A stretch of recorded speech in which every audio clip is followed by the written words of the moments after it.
या! या! या!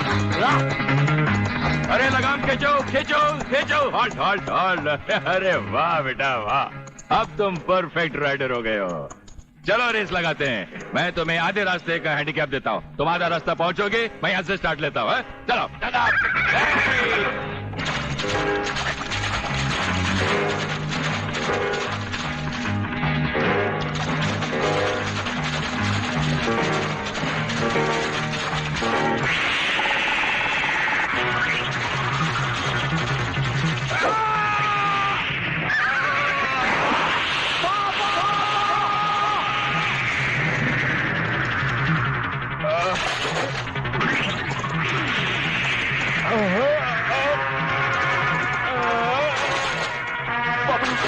पापा, ये तुम्हें क्या हो गया पापा?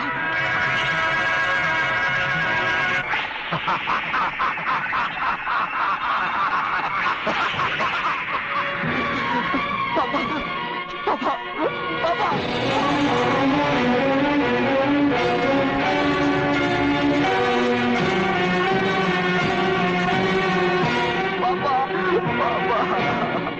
मगर स्वामी जी, ये छोटी बात नहीं है। किसी दिन अगर उसने आपको पहचान लिया तो? गोटिया, जिस दिन उसकी आंखें मुझे पहचान लेगी, उसी दिन उसे भी उसके बाप।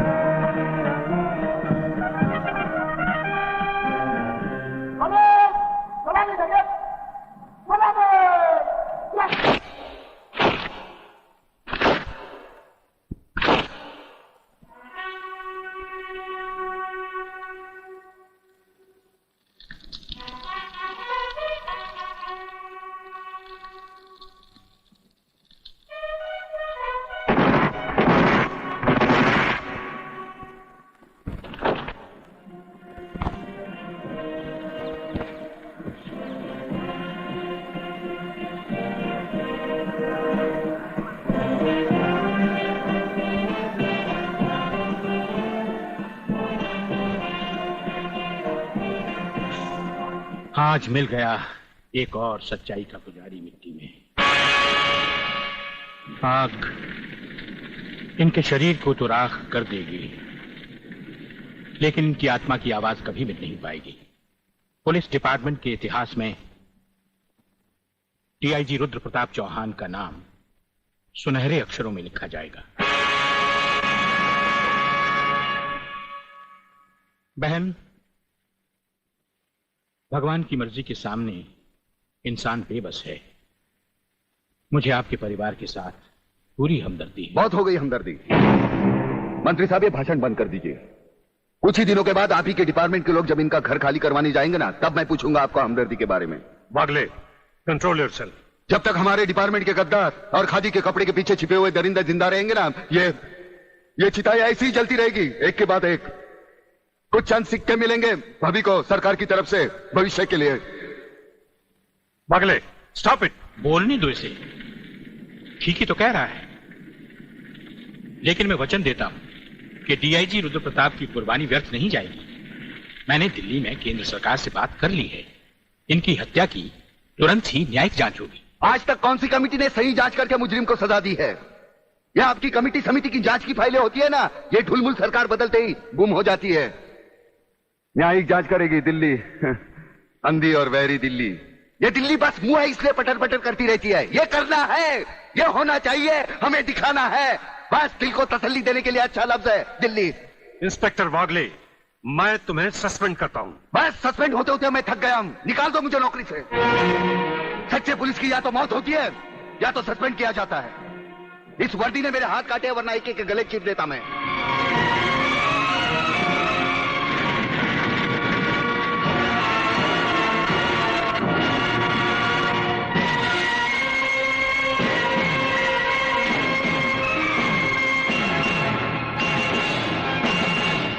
आप सब अच्छी तरह से सुन लें कि आज की इस मीटिंग के बाद मैं इस मामले में और कोई मीटिंग नहीं बुलाऊंगा।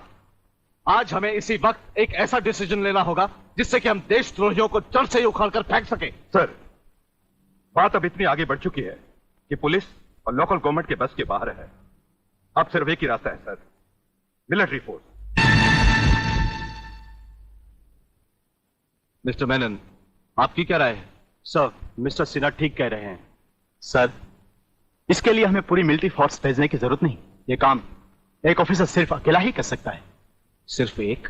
यस सर, सिर्फ एक। वो शेरों का शेर है और राजाओं का राजा। हमारी पूरी मिलिट्री फोर्स को उस पर नाज है। उसने जिंदगी में कभी किसी चीज से हार नहीं मानी, इसलिए उसे वन मैन आर्मी कहा जाता है। कौन है वो? ब्रिगेडियर सूर्यदेव सिंह। 1962 की जंग में मेजर सूर्यदेव सिंह ने दुश्मनों के कई हवाई जहाज अपने कभी न खाली जाने वाले तेज निशाने से मार गिराए। उनकी इस दिलेरी और बहादुरी की कद्र करते हुए सरकार ने उन्हें परमवीर चक्र से सम्मानित किया और उसी के साथ मेजर से ब्रिगेडियर बना दिया। ऐसी ही बहादुरी और जांबाजी उन्होंने 1965 की जंग में भी कर दिखाई। टैंक युद्ध में दुश्मन के दांत खट्टे करते हुए ब्रिगेडियर सूर्यदेव सिंह आगे ही बढ़ते चले गए। खुद अकेले ही मशीन गन लेकर दुश्मन के खेमे में घुस गए और दुश्मनों की 4 चौकियों पर तिरंगा लहरा दिया। सिर्फ यही नहीं, इससे भी बढ़कर दिलेरी और बहादुरी उन्होंने 1971 की जंग में भी कर दिखाई और दुश्मनों को मुंह तोड़ जवाब दिया। सत्यवादी दुबे, दोगले की औलाद ये कौन सी फिल्म लाया है? हमें उसकी सूरत देखनी है, उसकी बहादुरी की चर्चा नहीं सुननी। अरे जंग के मैदान में कोई भी तिस्मारखा बनकर वीर और परमवीर चक्र झटक लेता ही है, लेकिन वो कितना भी बहादुर क्यों ना हो, मेरी तलवार की धार से और गोलियों की बौछार से उसे कोई नहीं बचा सकता। कोई नहीं।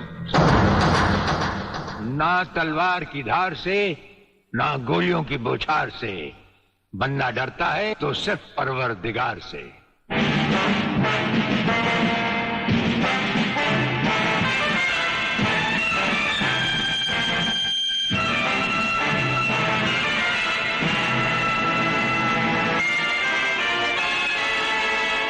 ब्रिगेडियर सूर्यदेव सिंह? अच्छा, तो यही है तुम्हारा ब्रिगेडियर सूर्यदेव सिंह। ढूंढ डालो इसे। खबरदार, कोई हिलेगा नहीं। हमारे कमांडोज ने तुम्हारे सब साथियों को घेर रखा है। स्वामी जी, जरा अपने पीछे भी नजर डालो। ये कमांडो बड़ा खतरनाक है। तुम्हारा बाप है, पत्ता हिलने से पहले ही पेड़ काट डालता है। तुम्हारी भलाई अब इसी में है कि बिना हिले जुले खामोश खड़े रहो।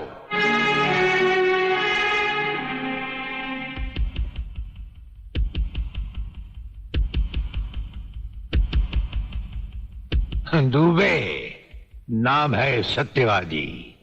सत्यवादी दुबे। जैसे गधे की पीठ पर घोड़े की जीन अच्छी नहीं लगती, वैसे ही तुम्हारे कंधों पर ये सितारे अच्छे नहीं लगते। और ये कमरबंद पेटी भी अच्छी नहीं लगती।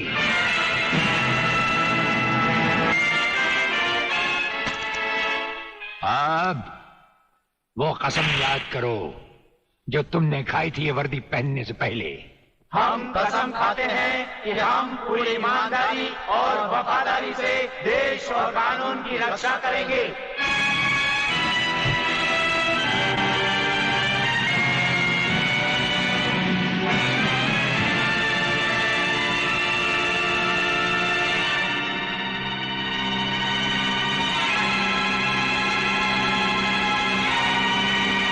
हम तुम्हें सिर्फ ये बताने आए हैं कि अगर तुमने तिरंगे के खिलाफ कोई भी कदम उठाया तो हम तुम्हें वो मौत देंगे जो ना तो किसी कानून की किताब में लिखी होगी और ना ही कभी किसी मुजरिम ने सोची होगी।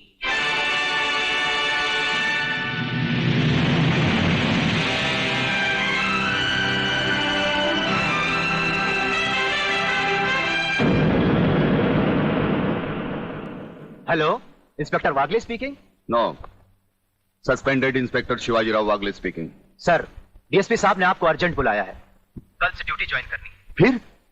इंस्पेक्टर वागले, तुम्हें शायद मालूम नहीं कि तमाम पुलिस ऑफिसर्स की फाइल्स देखने के बाद ब्रिगेडियर सूर्यदेव सिंह ने सिर्फ तुम्हें चुना है। सर, अब तुम दोनों को मिलकर काम करना है, लेकिन तुम पूरब हो तो वो पश्चिम है।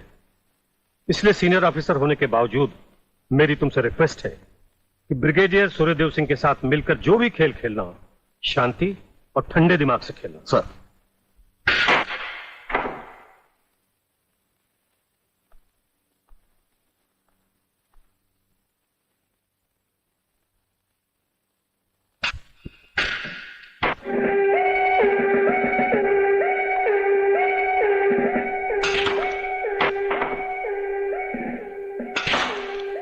बड़े प्यार से खेलते हैं आप। असली खिलाड़ी मरने वाले दुश्मन को पता भी नहीं चलने देते कि कब होगी उसकी मौत। तो फिर प्रलयनाथ को छोड़ क्यों दिया? क्या उससे गले मिलने गए थे? गले मिलने गए थे, उसके गले का माप लेने गए थे कि वो फंदे की मौत मरेगा या हमारे पंजे की। वागले, गर्मजोशी अच्छी चीज है लेकिन हमेशा काम नहीं आती।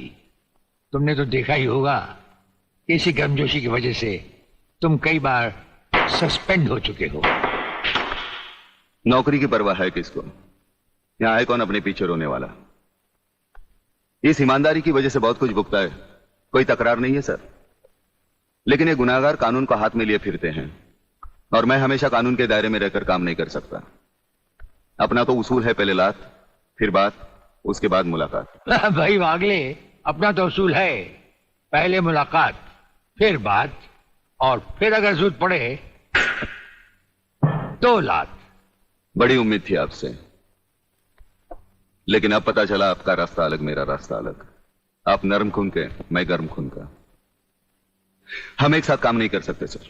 वागले, तुमने समझा कि जिंदगी में सिर्फ तुमने ही बहुत कुछ खोया है। इस इंसान को देखो, जब चाहता एक घर बसा सकता था, लेकिन नहीं। इस अकेली जान को हमने अपने देश के लिए उठा रखा है। दोनों का मकसद एक है, मंजिल एक है, सिर्फ रास्ते अलग अलग हैं। नहीं वागले, हमारे रास्ते भी एक हैं, मंजिल भी एक है। और फिर इतनी बड़ी दुनिया में तुम्हारा कौन है? कोई भी नहीं, सिवाय फर्ज के। इस दुनिया में हमारा कौन है? कोई भी नहीं, सिवाय फर्ज के। अगर फर्क है तो सिर्फ सोचने के ढंग में और काम करने के तरीके में। अब हमें इस फर्क को मिटाते हुए ये युद्ध एक साथ लड़ना होगा।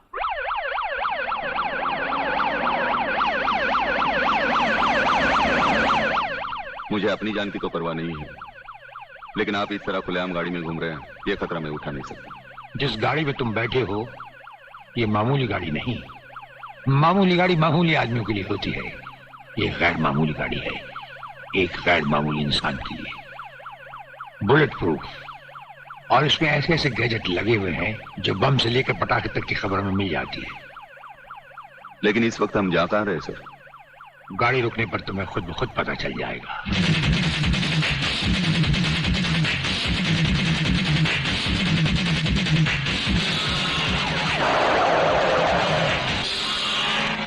वागले, यहां हमारा घर है।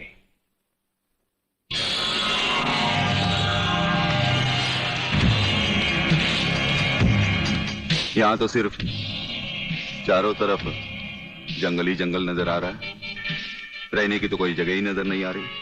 अभी नजर आ जाएगा। बहादुर,